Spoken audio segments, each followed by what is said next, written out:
ሰላም ጤና ይስጥልኝ የተከበራችሁ ተመልካችና አድማጭ ቻናል ቤተሰብ ተከታታዮች ለሰዓቱ መደመጥ ያለባቸው መረጃዎችን አጠናክረን ይዘንላችሁ ቀርበናል።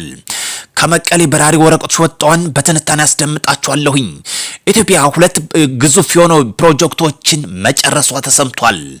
በዚህም የግብጽ የውጭ ጉዳይ ሚኒስትር ፍራቸው መግለጫ ሰጥቷል።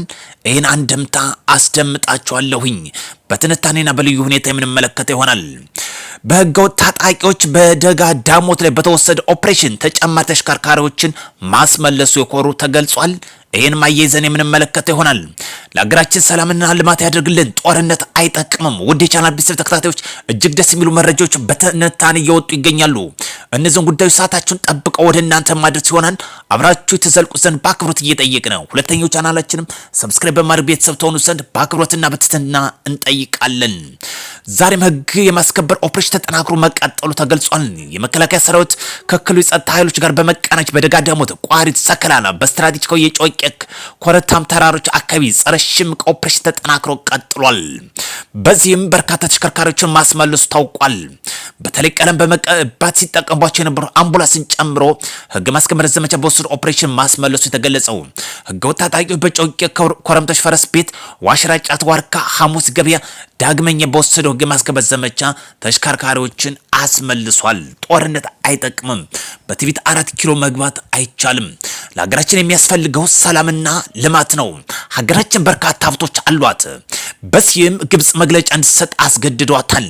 እኛም ከኢትዮጵያ ልማት አንቀውም። ነገር ግን የኢትዮጵያ ህዳሴ ግድብ በአንድ ወገን ማስተዳደር ግብጽን እና ሱዳን ይጎዳል። የግብጽ ውጭ ጉዳይ ሚኒስትር ባዲር አብቲ መግለጫ ሰጥቷል። ሰሞኑን ኢትዮጵያ ልታስመር ሁለት ፕሮጀክቶች በማጠናቀቅ ላይ ትገኛለች። በተለይ መገጭ ፕሮጀክት እንዲሁም ደግሞ ዴዲሳ ወንዝ ፕሮጀክት ሁለቶች እንዲጫፍ መድረሳቸው ተገልጿል። ዋነኛና ትልቅ ከሚባሉት የአባይ ገባር ወንዞች የመገጭ ፕሮጀክት የሚሰራው አሁን የሚገኘው ወንዝ ነው። እንዲሁም ደግሞ ዴዲሳ ወንዝ ተብሎ የሚታወቀው ሁለቶች ወንዞች ግብጽን በእጅጉ የልቧን ትርታ እየጨመረ ይገኛል። እነዚህ ፕሮጀክቶች ሀገራችን ከሚያስፈልጓት ዋነኛ ክንፎች እንደሆኑ እየተገለጸ ነው የሚገኘው። በተለይ በአባይ ገባር ላይ የተገነባው አርጄ ዴዴሳ ግድብ ተጠናቆ ዴዴሳ ወንዝ በቁጥጥር ስር እየዋለ ይገኛል። አርጄ ዴዴሳ ግድብ በተለይ 42 ኪሎ ሜትር ርዝመት የሚሸፍን እንደሚሞላም ይጠበቃል። ከ5 ቢሊዮን ኪዩቢክ በላይ ሜትር ውሃ የመያዝ አቅም እንዳለውም ይነገርለታል። ከ150 ሺህ ሄክታር መሬት በላይ ማልማት የሚችል መሆኑ የተገለጸ ይገኛል። ሀገራችን ሀብት አላት። መንግስትም ይህን ሰንቆ እየሰራ ይገኛል።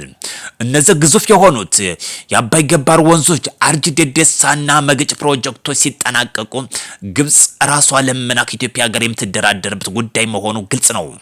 በተለይ በቀይ ባህር አክሰስ መግለጫ ወጥቷል። እሱ ጉዳዮች አስደምጣቸዋለሁኝ።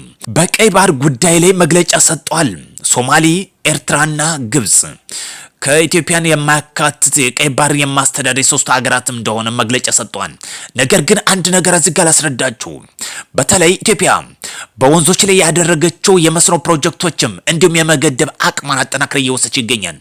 ይህ የውሃ አብዮት ኢትዮጵያ አጠናክራ ከወሰደች ግብጽ ለምን ቀይ ባህር የምትሰጥበት ጉዳይ ሩቅ አለመሆኑ ያሳያል። ግብጽ እየተሯሯጠች የሚገኘው ኢትዮጵያ ፕሮጀክቶቿን ለማደናቀፍ ነው። ኢትዮጵያ ግድቦቿን አጠናካ ከጨረሰች በኋላ ግብጽ ለምን ቀይ ባህር የምትሰጥበት ጉዳይ ነው።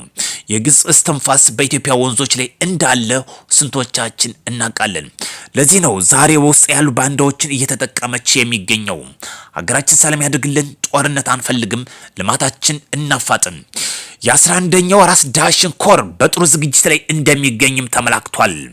በተለይ በጥሩ የራስ ዳሽን ኮር አዛዥ ብርጌዴር ጀነራል ደምሰው አንተነህ በግዳጅ ስምሪት ላይ ቀጠናው በአካል በመገኘት ሰራዊቱ አጠቃላይ የማድረግ አቅም፣ ወታደራዊ ቁመናና የውጊያ ዝግጅት ላይ እንዳለም አመላክቷል። በመቀሌ ከተማ ጎዳናዎች ላይ የጦርነት የሚቃወምና ሰላም የሚጠይቁ በራሪ ወረቀቶች ተበትነዋል። ማደራቸውን በትግራይ ቋንቋ የተጻፉ በእነዚህ ወረቀቶች ላይ የሰፈሩ ዋና መልእክቶችም አስቀምጠዋል። በተለይ ወደ ሌላ ጦርነት እንድትከቱብን አንፈቅድላችሁም። የቀደመው ይብቃ፣ ሰላምን እንመርጣለን። የግዳጅ ውትድርና ወንጀል ነው። ወንድምን አሳልፈ ሰጠ በሰላም አትኖርም። አሁን ባለው አስቸጋሪ ሁኔታ ውስጥ የሚወሰድ ማንኛውም ኃይል እርምጃ የህዝቡን ስቃይ ከማባበስ ውጭ የማይመረጥ ትግል ነው እያሉ መግለጫቸውን ሰጠዋል። በመቀሌ ወጣቶች እንግዲህ ጦርነት አንፈልግም፣ ሰላምን እንሻለን። በዚህም የፊሽካ ድምፅም ባንድ በመቀናጀት እያሰሙ እንደሚገኙ ተገልጿል። አስገዳጅ ካለ የፊሽካ ድምፅ በማሰማት ለሰላም ዘብ እየቆሙ እንዳሉ ነው የተገለጸው። ሰላም ለሀገራችን፣ ለክልላችን፣ ለዓለማችን ያደርግልን። ግብጽ፣ ኤርትራና ሶማሌ በቀይ ባህር ጉዳይ ላይ የጋራ መግለጫ ሰጥተዋል። ግብጽ ከኤርትራና ሶማሌ የቀይ ባህር በህገወጥ መንገድ ለመቆጣጠር የሚደረጉ ማንኛውም ሙከራዎች እንደሚያወግዙ የሚገልጽ የጋራ መግለጫ በውጭ ጉዳይ ሚኒስትሮች በኩል በጋራ አውጥተዋል። የቀይ ባህር ጉዳይ የሚመለከተው የባህር ዳርቻ ያላቸውን ሀገራት ብቻ እንደሆነና ከነሱ ውጭ የሚደረግ ህገወጥ እንቅስቃሴ የሚቃወሙ መሆኑን ገልጸዋል። ግብጽ በኤርትራ በአንድነት ሉዓላዊነት የሚቃጡ ማናቸውም እርምጃዎች እንደምትቃወምና ከኤርትራ ጎን እንደምትቆም አስታውቃለች። ይህ መግለጫ በቀጥታ ከኢትዮጵያ ባህር ፍላጎት የተመለከተ ሲሆን በተለይ በጠቅላይ ሚኒስትር ዶክተር አብይ አህመድ በፓርላማ በሀገር ምክክር መድረኮች ላይ ካደረጉት ንግግር ጋር ተያይዞ የተሰጠ ምላሽ መሆኑ ተገልጿል። በዋነኛነት ኢትዮጵያ የወንዞቿን አሟጣ ከተጠቀመች ግብጽ ለምና ኢትዮጵያ ጋር የምትስማማ መሆኑ ይሄ ግልጽ ጉዳይ ነው። የቀይ ባህር ጉዳይ ኢትዮጵያ አንጡራ ሀብት መሆኑ ይታወሳል። ነገር ግን ወንዞቻችን ከተጠቀምን የግብጽ እስትንፋስ በኢትዮጵያ ወንዞች መሆኑ ይታወቃል። ለዚህ ለምና ኢትዮጵያ ጋር አብራ ትሰራለች። ኢትዮጵያ አብሮ ማደግ ልማትንና ሰላምን በእጅጉ ትፈልጋለች። የሀገሩ ምክክር ጉባኤ የንጹሃን ቡድኖች ውይይት ተጀምሯል። በዚህም በንጹሃን ውይይቶች ላይ በተለይ በታጥቀው ሲንቀሳቀሱ የነበሩትን ጨምሮ የሚያካትት ውይይቶች እያደረገች መሆኑ የተገለጸው። ሰላም ልማት እና ለሀገራችን ያደርግልን። ጦርነት አንፈልግም። ውድ ቻናል ቤተሰብ ተከታታዮች አዲስ ሲሆናችሁ ቤተሰብ ተሆኑ ዘንድ በአክብሮት በትህትና እንጠይቃለን። በተለይ ሁለተኛው ቻናላችን ሰብስክራይብ ማድረግ እንዳይረሳ።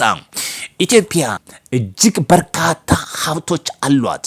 ለዚህ ደግሞ በግብጽ እጆቿን በማስገባት የኢትዮጵያን አንድነትና ሰላምን ስታናጋ ቆይታለች።